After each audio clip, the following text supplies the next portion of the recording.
Bom dia. Bom dia. Bem, gente, estamos começando aí o segundo Syncap, né? O segundo Syncap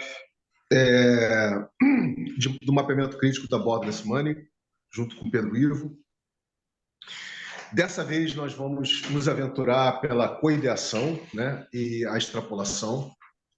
Mas como a memória do Homo sapiens sapiens, né, da espécie humana, é muito diferente da memória de um computador, ou seja, a gente não grava tudo no detalhe, no bits e bytes, né?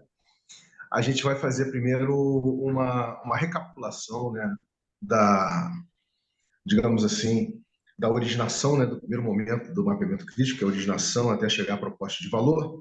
E a gente vai fazer isso através da nossa memória coletiva aqui, né, da nossa dinâmica de rede, ou seja, cada um de nós aqui vai dar, digamos assim, vai passar um pouco do entendimento que você teve de forma sintética, né, da originação da borda desse money. Então, isso está valendo para mim, está valendo para o Atos, está valendo para o João e, obviamente, está valendo para o Pedro Ivo Brother. Né?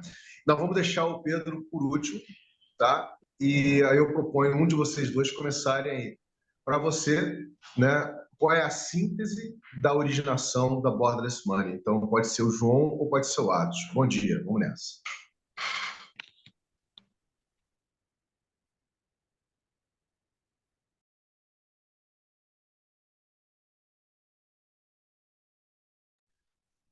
João, Atos, vamos lá. Bem, a pergunta é que você, para mim fazer uma síntese da originação. A síntese da originação da Borderless Money, que você Originação e eu e o Atos mapeamos junto com o Pedro Ivo. é, querendo. O que acontece? A gente fez uma originação, a gente não fez uma originação, a gente fez um mapeamento crítico com daquele formato sem ser originação, não foi isso? Porque eu não estou encontrando a originação aqui da Borderless no Miro, não sei por quê. Bem, E a tá, síntese agora, assim, de pronto, eu não consigo pensar muito bem. então Não, tá bom, não tem problema. Se você não conseguiu gravar isso, registrar isso, a gente não pode depender do mapeamento, entendeu? ah, O mapeamento é importante, ele é um recurso informacional, mas a questão é de você ter pego a essência. Agora eu vou partir para o Atos. Atos, querido, qual é a síntese da originação da Borderless Money que a gente fez juntos, no seu entendimento?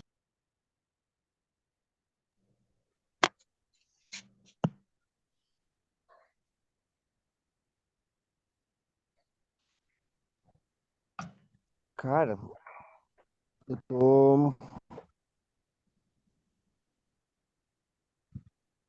Na verdade, eu tô tentando agora fazer essa síntese na minha cabeça, baseado no que você falou. Então faz o seguinte, vamos dar um tempo para vocês dois e vamos partir para o Pedro Ivo, que naturalmente deve ter essa síntese na cabeça dele. Então, Pedro, manda ver, querido. Vamos lá. Cara, é, eu acho que do exercício que a gente fez, da prática que a gente fez aí no momento anterior, foi importante para resgatar, assim, né, de onde veio tudo isso, né? E eu acho que o primeiro propulsor ali foi sentir a dor, né, como o espaço voa, dessa dificuldade de pequenas iniciativas para, primeiro, para conseguir atingir uma certa formalidade. Segundo, para ter disponível recursos humanos, capacidade ali de preparar peças de comunicação, texto, imagem, vídeo, etc., que conseguisse atrair o olhar quando entra numa plataforma em que você tem diversos projetos juntos, e o quanto tira do foco, do propósito das iniciativas, de tempo em tempo, elas terem que ir lá, parar o que elas trazem de maior valor, que é a prática delas diária, para poder levantar recursos para cobrir os gaps, né, que vão acontecendo por serem instituições, muitas vezes, né, sem fins lucrativos. E aí, dessa dor, casado com o conhecimento que eu tenho desse universo de DeFi e dos mecanismos de geração de renda passiva, com a ideia do Pedro e do Leandro de fazer uma plataforma que permitisse, né, oferecer um, um ambiente onde projetos pudessem ser lançados, mas o investidor ele não está colocando o capital principal dele em risco, né? Ou em não muito risco. E aí, a partir disso, todas essas dores e sentimentos e, e experiência mesmo, né? A gente desenhou a Borders como uma plataforma democrática de distribuição de recursos para as iniciativas, com base em mecanismos de DeFi e, na verdade, agora expandindo um pouco, né, já para o presente, né, para o momento presente, outras formas que são possíveis através da Web3. E aí, nesse modelo que a gente tinha criado, a gente tinha desenvolvido uma mecânica semelhante à de um fundo patrimonial, que a gente ainda não achou um sinônimo melhor aí, uma palavra em português melhor para isso, mas são os endowment funds. E de uma forma que as pessoas não doavam, não doam ainda para o fundo, elas depositam por um tempo, elas estacionam o dinheiro que está ocioso, o capital ocioso, por um tempo na plataforma, enquanto está lá estacionado, ele está gerando rendimento para as iniciativas. Aí não tem uma disputa, né? Não é estimulada uma disputa entre as iniciativas para quem vai ficar em melhor posição, quem vai receber mais, ou quem vai ter destaque ali na página, para a gente desconstruir essa coisa mesmo. E no modelo atual, ele simplesmente distribui esse rendimento para todas as iniciativas, independente do porte e de forma igualitária. Bom, e a plataforma, para as iniciativas entrarem, ela é permissionless, porque a gente também acredita nisso, que não cabe a nós, como plataforma, como infraestrutura, fazer um julgamento de quem é que está realmente criando impacto ou não, e todo mundo que legitimamente executa uma ação que gera um impacto positivo no mundo deve ter acesso a um caminho onde ele possa obter um apoio, um recurso financeiro ali, para que ele possa, inclusive, expandir e se tornar formalizado e etc., né? E ter uma equipe de marketing, de comunicação, whatever. E então, por conta disso, também a nossa plataforma ela não tem uma barreira de entrada e ninguém precisa, nenhuma iniciativa precisa prestar contas para a nossa plataforma. O que é importante é o impacto que ela está realizando, de fato ser reconhecido pela comunidade ao redor dela. É isso. Vamos lá, isso aí, querido. Muito bem colocado. Os pontos nevrálgicos foi a sua percepção com relação ao próprio espaço voa, né? Que juntou aí com o entendimento que havia um mecanismo nascendo na Web3, né? Ligado ao mercado de cripto, que são as finanças descentralizadas, que ali a gente poderia estar fazendo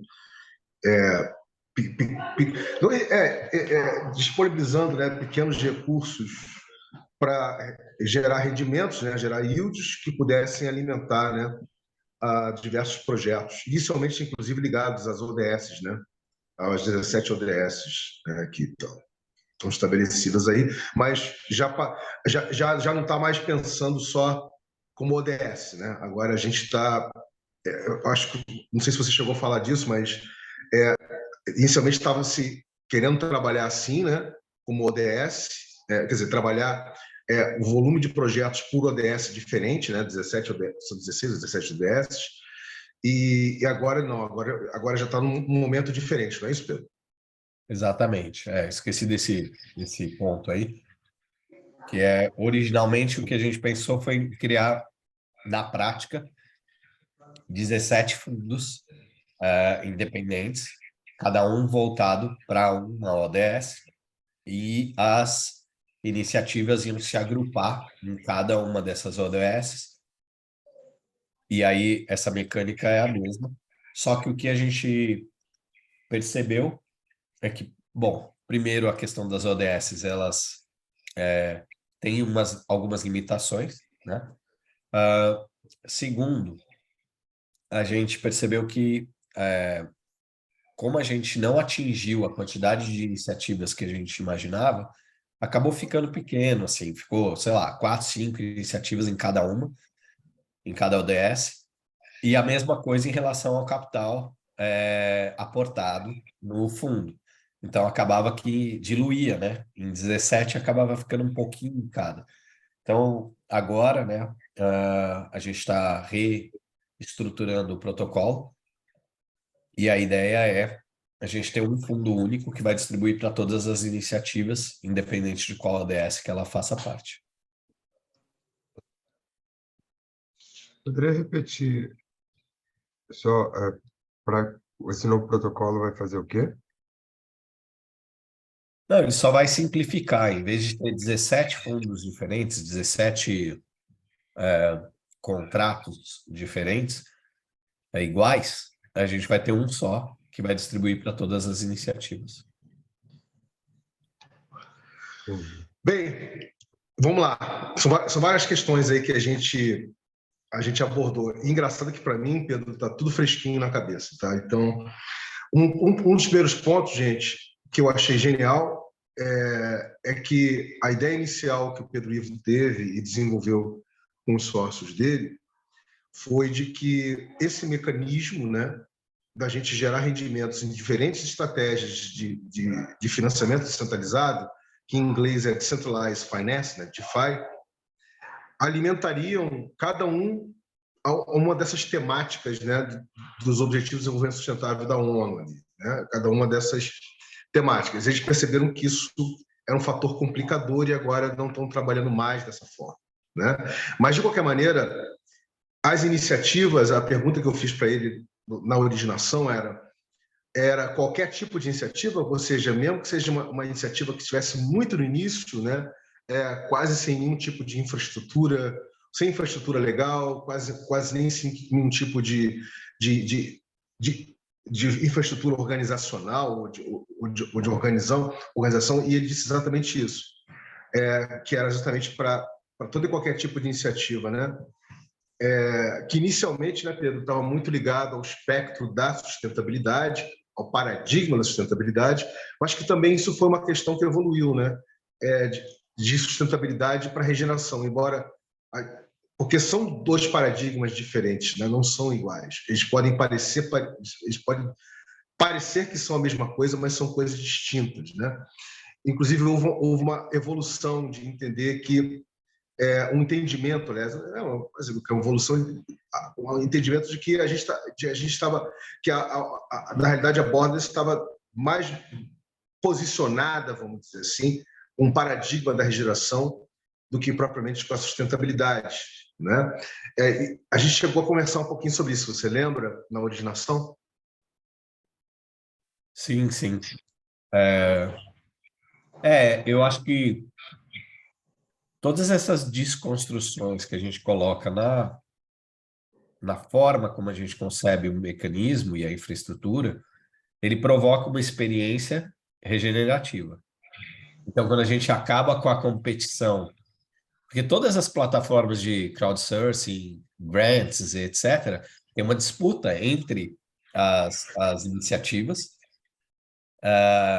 seja através de melhor capacidade de comunicação, de produzir peças de comunicação, seja através de melhor network para conseguir mais gente ali repostando, curtindo, etc.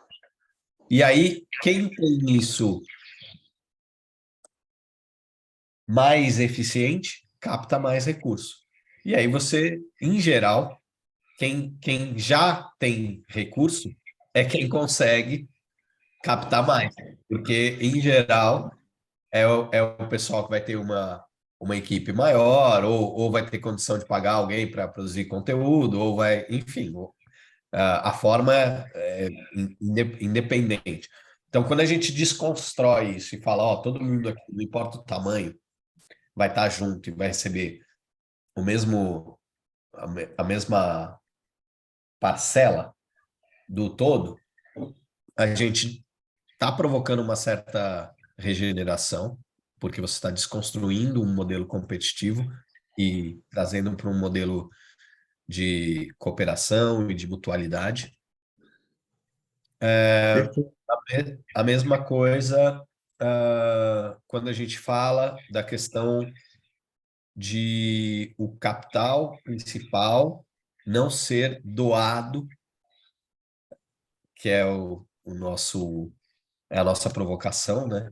Também, no sentido de que existe recurso abundante, e esse recurso abundante ele pode gerar,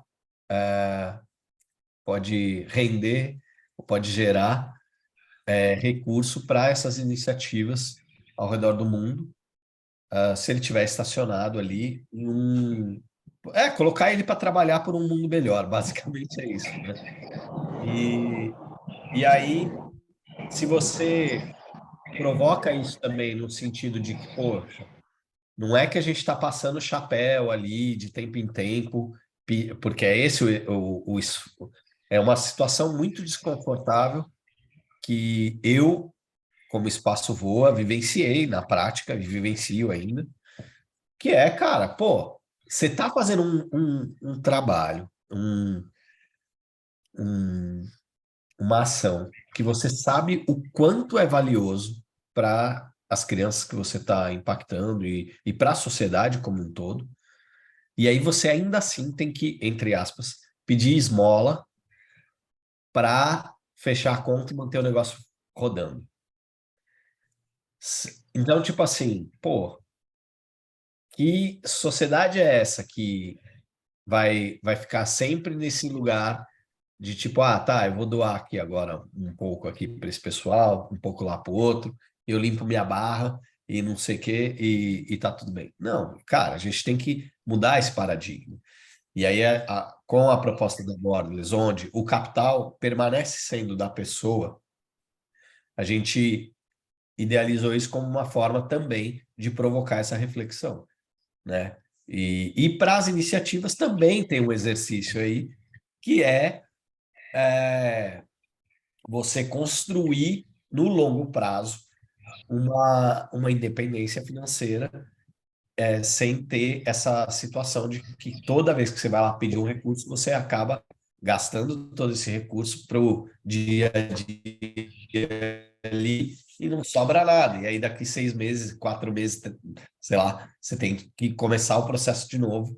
E aí tira toda a energia da onde é o propósito da iniciativa para juntar toda a galera, juntar todo mundo para sair fazendo bazar, festa, sei lá, né? Formas de levantar grana, né?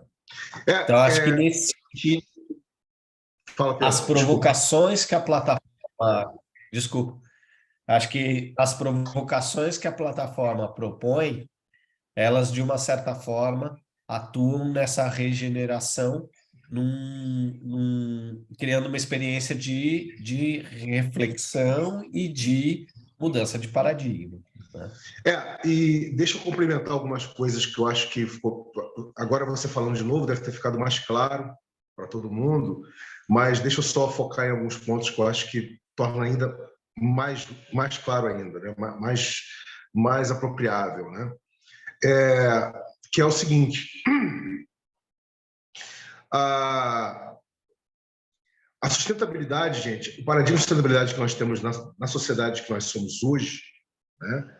Ele é para encontrar formas de tornar sustentável o paradigma existente, o status quo da sociedade que somos, ou seja, tornar o status quo da sociedade que somos sustentável.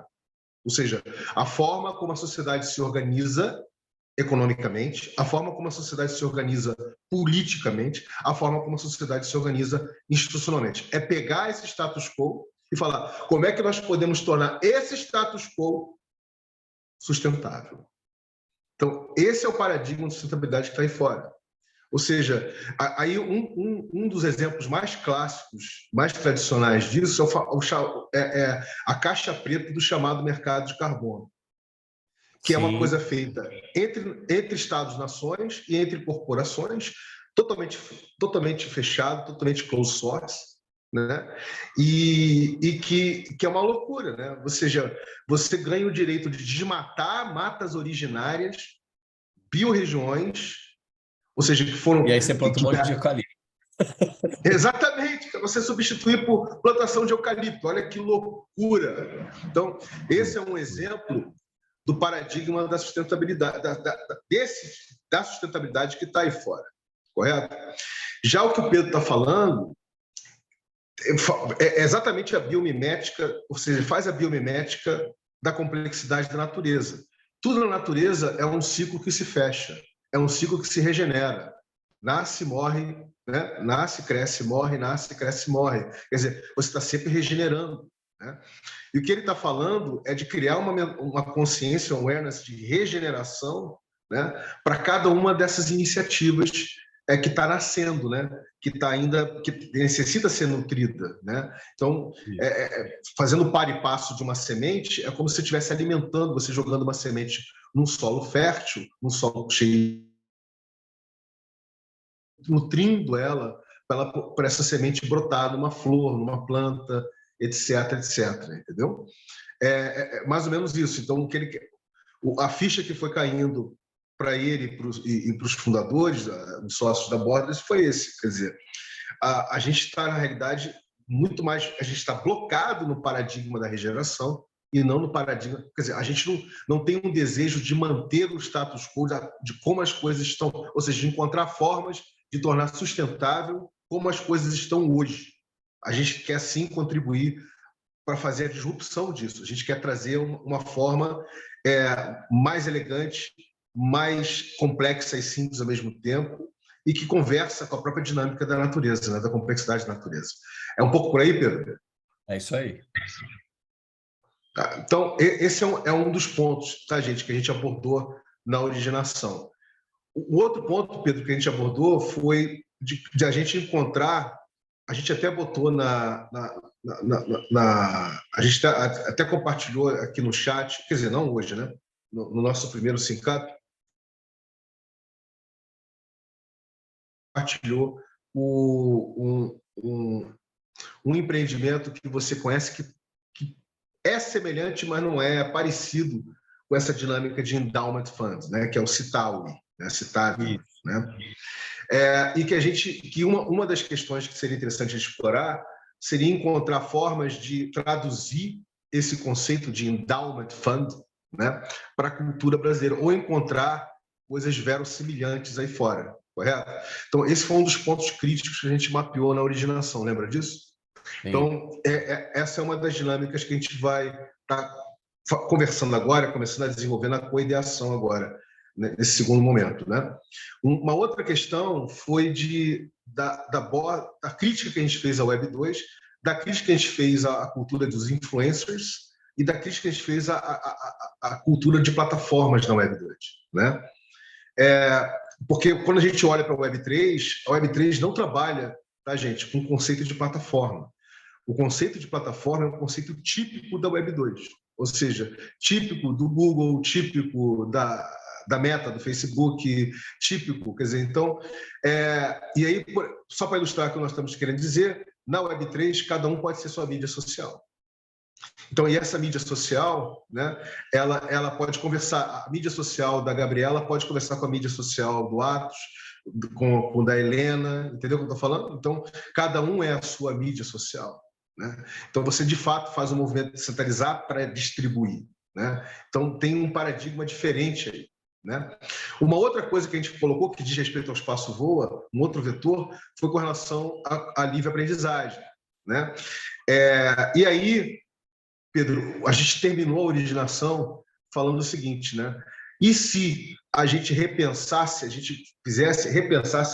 fizesse uma nova ideação, nesse caso uma co-ideação, né?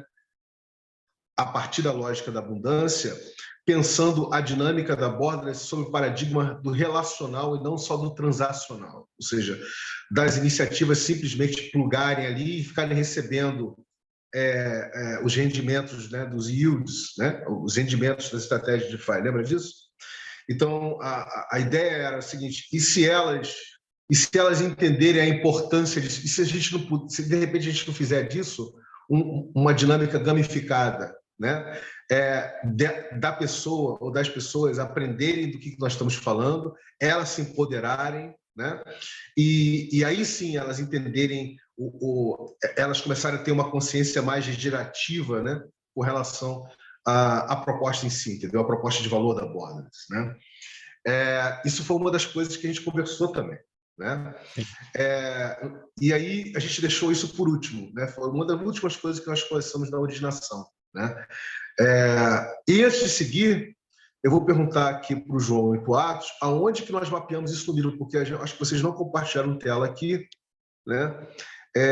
Onde foi a gente fez um mapeamento disso no Miro, até para a gente poder enxergar, né? Essa é a minha primeira pergunta, né? Então, Tá aí. o que acontece? A gente fez um mapeamento da Borderless, ouvindo e destacando os desafios, os potenciais, os propósitos. A gente não fez o mapeamento de origem, sabe? Destacando como a gente vem desenvolvendo, né? Nos seguintes. Então, isso que eu senti falta quando você me falou da origem, aí eu fiquei aqui procurando, será que deletou? Eu fiquei procurando, e a gente fez mais esse destaque dos potenciais, dos desafios. Tá, a gente pode fazer o seguinte: eu acho que em cima do que a gente já mapeou aí, dá para a gente, não nesse momento agora, mas dá para um outro momento a gente sentar com o Pedro e fazer o encadeamento, né, causa e efeito, né, da originação, como a gente fez com os demais, correto? Mas vamos fazer o seguinte: vamos, baseado no que nós já mapeamos aí, né, vamos startar aqui a coideação. Mas antes disso, eu queria dar boas-vindas aí à Helena também. Bom dia, Helena. Bom dia, gente. Vocês estão me ouvindo? Estamos te ouvindo. Bom dia. Bom dia, seja Eu bem-vindo. estou muito aí. chocada. Não está dando Pode... chiado mesmo? Não. Ai, perfeito. Vocês curaram meu microfone, então, porque foi desde as reuniões do Henrique que voltou. Não, bom dia, gente. Eu estou aqui ouvindo para me situar. Fiquei até com umas ideias assim meio loucas para perguntar, mas acho que não é o momento, não. Vou ouvir mais, qualquer coisa no final, se tiver tempo, eu jogo umas pilhas até para saber para que caminho vocês estão indo nessa questão da Borderless e tudo. Estou mais ouvindo por enquanto. Mas bom dia, gente. Bom dia, seja bem-vinda, tá? Os mapeamentos críticos que o ciclo originário está realizando, né? E o ciclo originário é o primeiro círculo, né, do RE como protocolo cultural. Tem inicialmente 3 papéis, que é de NetWeaving, que eu energizo, que é de tecnologia, que o Atos energiza, e que é de inteligência de gestão de projetos, que é o João que energiza. A gente está fazendo esses mapeamentos críticos para poder gerar as piscinas comuns, né, de recursos compartilhados de cada projeto, né? E depois verificar como é que elas se relacionam com as piscinas comuns entrelaçadas que já estão começando a existir na dinâmica do protocolo, né? Cultural do Rerê. Bem, vamos lá então, Pedro. Acho que agora, feita esse levantamento, essa rememoração, vamos dizer assim, do que nós conversamos, acho que a gente agora tem condições de começar a fazer a coideação, correto? Gente, só fazer uma pergunta muito... Posso fazer uma pergunta só muito pontual? O Rerê, desculpa, a Borderless estaria como um desses projetos dentro do Rerê que participaria dessas piscinas, ou ele está sendo meio que um operacional que parte dos recursos que são gerados como yield estariam indo para todos esses outros projetos, inclusive a Borderless? Só para me situar. É de tudo um pouco. Na verdade, o que nós estamos fazendo aqui é mapear literalmente a originação da Borderless, literalmente a proposta de valor e seu ciclo evolutivo, que vem evoluindo, né? E agora a gente está partindo para coideação e extrapolação, para a gente começar a imaginar que piscina comum de recursos compartilhados é essa para a própria Borderless como projeto Web3, né? Como empreendimento, correto? Mas, 2 pontos. Isso dito, a Borderless, sim, a proposta de valor da Borderless, a dinâmica como a Borderless atua, ela está presente em todas as piscinas de todos os projetos do Rerê, né? Não só de cada outro projeto, mas do próprio Rerê em si, do próprio círculo originário. Nós geramos uma piscininha. Então, essas piscinas seria um papel que a Borderless talvez vai assumir aí, seria gerar essas estratégias de DeFi para ampliar esse capital e manter ele ali sendo sustentado nas piscinas também. E aí, puxando um pouquinho para a própria Borderless também, e isso a ser definido, né? Exato. Na verdade, a gente está fazendo, na prática, assim que a gente resolveu o problema, né, do contrato, a ideia é fazer um fork, e esse fork, ele alimentaria, né, seria usado especificamente para os projetos que estão entrelaçados no Rerê. Já tem muitos projetos que eles estão tanto na plataforma da Borderless, como já fazem parte do Rerê. E aí talvez isso cause uma confusão. Mas... porque talvez não necessariamente um projeto que está ali nas piscinas comuns ou que está fazendo parte do Rerê vai participar da Borderless necessariamente. Vai casar. E vice-versa. A Borderless tem, por exemplo, tem alguns projetos que, enfim, são lá fora e tal, e ainda não tem esse entrelaçamento com o Rerê. Mas eu acho que assim, a tendência depois, no futuro, é tudo convergir, né? Eu acho que as duas coisas vão andar em paralelo, né? É isso aí, exatamente. Obrigado pela pergunta, Helena. Foi legal porque deixa claro, né? Exatamente o que nós já estamos enxergando como horizonte, né? Para ser explorado, cocriado e materializado. Vamos lá, então, Pedro? Então, querido, vamos lá. Primeiro, para a gente poder fazer essa exploração da coideação, eu vou rememorar também mais uma vez que o paradigma que nós estamos usando aqui, que está por detrás, né? Quer dizer, os paradigmas que estão por detrás da cocriação do Rerê com o protocolo cultural Web3 gerativo, quais são eles, né? É o paradigma P2P, né? O peer-to-peer, né? Que está muito ligado à cultura do Commons, né? O chamado Commons, esse é um deles. É o paradigma da biomimética, da complexidade, ou seja, da gente olhar para a natureza e pegar a sabedoria da natureza, né? As tecnologias regenerativas da natureza, e a gente trazer isso para a nossa cultura, para a cultura humana, quer dizer, não que nós não façamos parte disso, nós fazemos parte disso, né? Nós somos a natureza também, mas gerar um awareness, uma consciência com relação a isso. Isso está refletido na vida das pessoas, consequentemente dos projetos, né?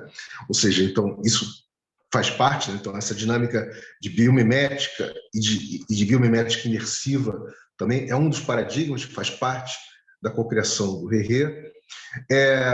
Uma outra dinâmica, e aí uma coisa ligada à outra, né? Se a gente está falando da natureza, nós estamos falando do fenômeno, da fenomenologia da complexidade, né? Então, na complexidade, na fenomenologia da complexidade, a gente não lida com organizações a gente lida com padrões de organização, a gente não lida com processos, né? A gente lida com modos de regulação.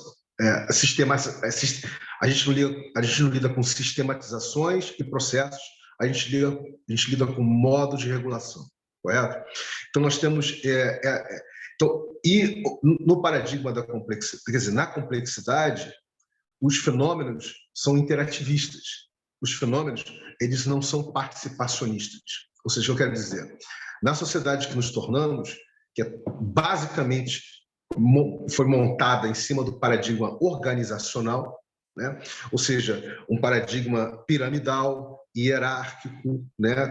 com estático, linear, né? Com concentrações de poder, né? Ou seja, onde você tem basicamente uma dinâmica de cima para baixo, rodando, inclusive alimentando de baixo para cima, né? O top-down alimentando o bottom-up, né? Então você tem... Esse é o paradigma fundamental, digamos assim, desde que nos sedentarizamos como espécie, né? Das sociedades e civilizações que nos tornamos, correto? Então, a gente aqui faz a desconstrução disso. Então, a gente quer lidar com a complexidade, quer lidar com a emergência, quer lidar com a interação.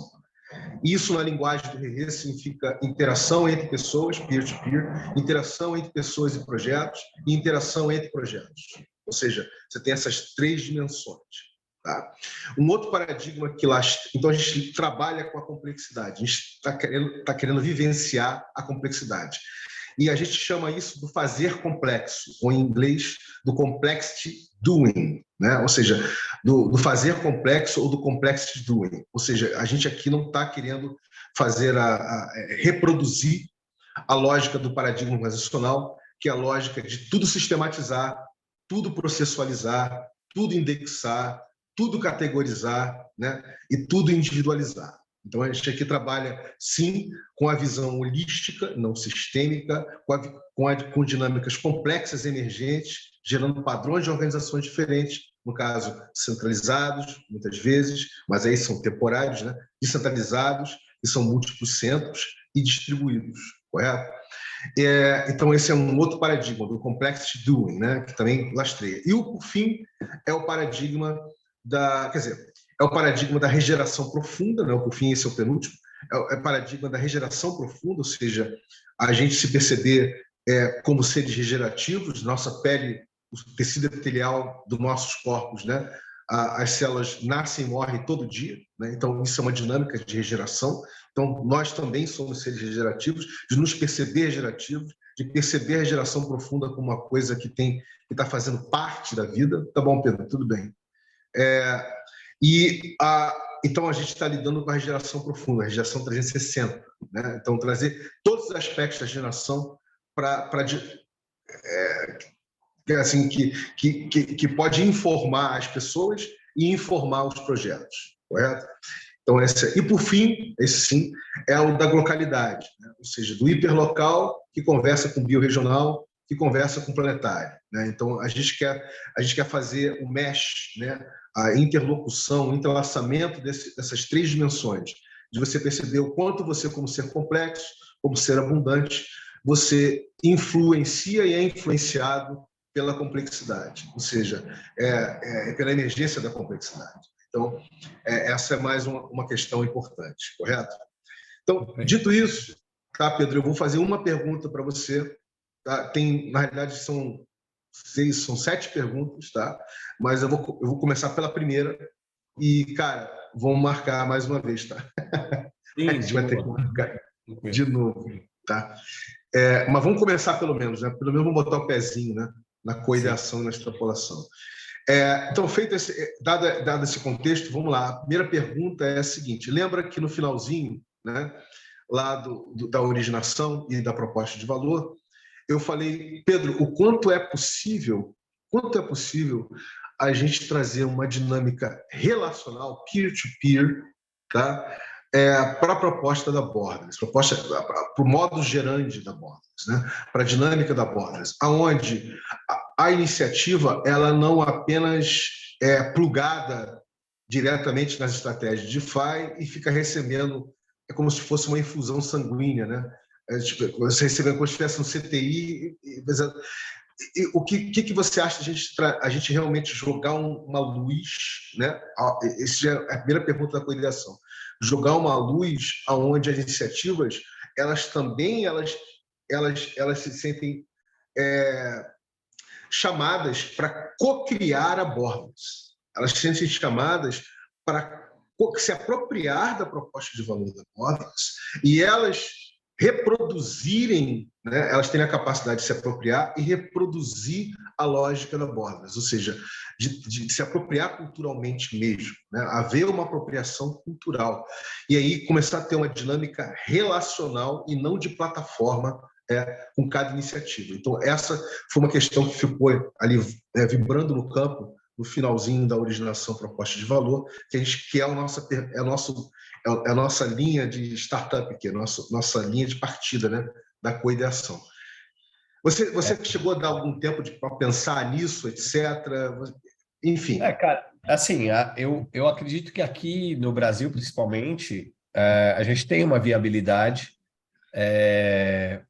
e acho que isso funcionando, ganhando tração, dá para a gente reproduzir isso em outros locais, né? E acho que o caminho se dá através de embaixadores, né, ou de polinizadores, né, como a gente falou. A gente até falou que a palavra embaixadores não era uma boa palavra para isso. E eu anotei essas coisas aqui. Então, que a gente conseguisse encontrar essas pessoas que pudessem estar presencialmente se relacionando com essas comunidades, com essas atividades realizadas pelas iniciativas. E aí, talvez, encontros online, outras coisas também, que a gente pudesse promover oportunidades ali dessas pessoas entenderem e participarem da governança mesmo e da cocriação da Borderless, né? Desde sempre a gente pensou a Borderless para ela se tornar uma DAO, um organismo distribuído. Num primeiro momento ele não tem essa descentralização, mas é possível, ela já foi idealizada com esse propósito, né? Então, ela tem essa possibilidade. É mais uma questão realmente da gente conseguir construir uma comunidade que se empodere dessa cultura e que, a partir daí, possa tocar o barco, né? E aí uma das questões que nós falamos em vez de falar, uma das questões que nós falamos é que em vez de falar de níveis, né, de nível, a gente falou de grau de aproximação, lembra disso? Então, as pessoas podiam ter graus de aproximação diferentes com relação à Borderless, ou seja, elas podiam estar mais na superfície, mais ali na pele, por exemplo, né? Elas podiam estar orbitando, elas podiam estar fazendo parte mais da clara, né? Outros podiam fazer mais parte da gema. Então, a gente podia ter graus de proximidade diferentes.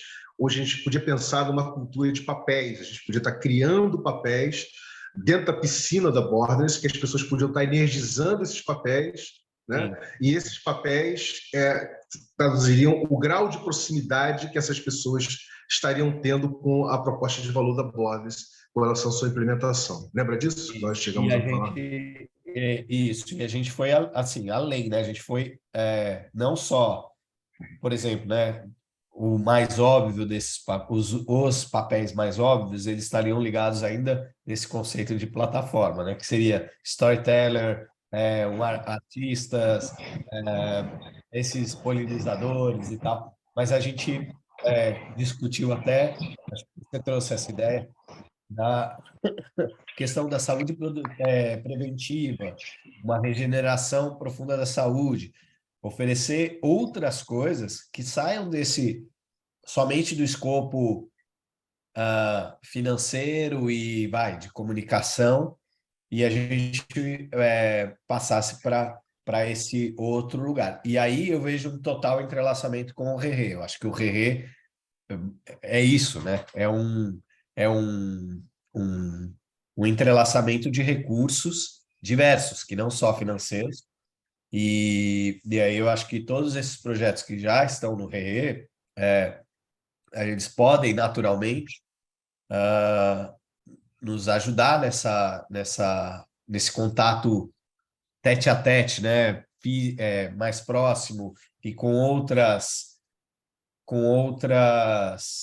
temáticas, né? Que não só que de uma certa forma, mesmo quando a gente fala de comunicação, a gente está falando de uma questão meio de business da coisa, né? E eu acho que tem outros aspectos mais importantes, né? São 8 tipos, né, de capital que existem. Então, a gente ficar só batendo em um ou dois, a gente está desperdiçando muita coisa e aí tende a disputar a mesma coisa que todo mundo disputa e aí tende a cair na escassez. Então, ressignificar tudo isso e trazer esses outros escopos para Borderless, eu acho fundamental para a gente